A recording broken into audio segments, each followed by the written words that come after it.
99. That was the number. 99 times I had set my pride aside, gathered my courage, and offered my heart to Maya. And this is how it always ended. I don't know what I expected this time. Maybe I hoped the sheer persistence would mean something to her. But to Maya, it was just another chance to remind me where I stood, under her heel. She didn't just reject me, she destroyed the gesture, and then she invited everyone else to watch the show. I was the university joke, and she was the punchline everyone loved to recite. They all thought I was just a pathetic, lovesick fool. If only they knew how easy it was. I didn't just guess her password, I rewrote the rules of her digital world. I wanted answers. I wanted to know why she enjoyed crushing me. And then I saw it. It wasn't hatred, it was sport. She was reading my confessions like they were jokes, laughing about my desperation with her friends. Every insult I endured, every public humiliation, it was all scripted entertainment for her ego. That's when it happened. The naive idiot who loved Maya, he died in that chair. In his place, something cold was born. I didn't just read her texts, I read her soul, and I started to hate her. The script she wrote in her head was perfect. I was supposed to grovel, hand her a round number of roses, and let her generously grant me her hand in front of the cheering crowd. But when I walked right past her in that hallway, looking through her like she was made of glass, I rewrote the ending. For the first time, the panic set in. She sat alone in the spots where I used to wait for her fingers twitching over her phone, desperate for a notification that would never come. The puppet master had lost her strings, and it was driving her insane. Then came the act. The cold, mocking queen suddenly melted.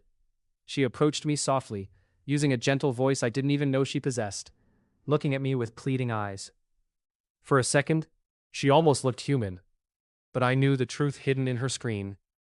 She didn't miss me, she missed her favorite toy. She thought she was playing hard to get, but she played until she lost. She cornered me in the library a few days later.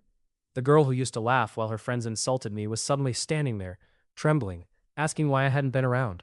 She asked if I was okay. For months, I thought she was an emotionless, cold-hearted queen who only knew how to inflict pain. But looking at her then, I saw a completely different side. She was terrified. She finally realized she had lost me forever. She reached out to touch me, a desperate plea in her eyes. But I didn't feel anger. I didn't even feel satisfaction. I felt absolutely nothing. I stepped back, packed my things, and looked her in the eyes, the same eyes I used to beg for a scrap of attention from. I told her, "Excuse me, I'm busy," and I walked away. I saw on her phone that she was waiting to accept my 100th proposal.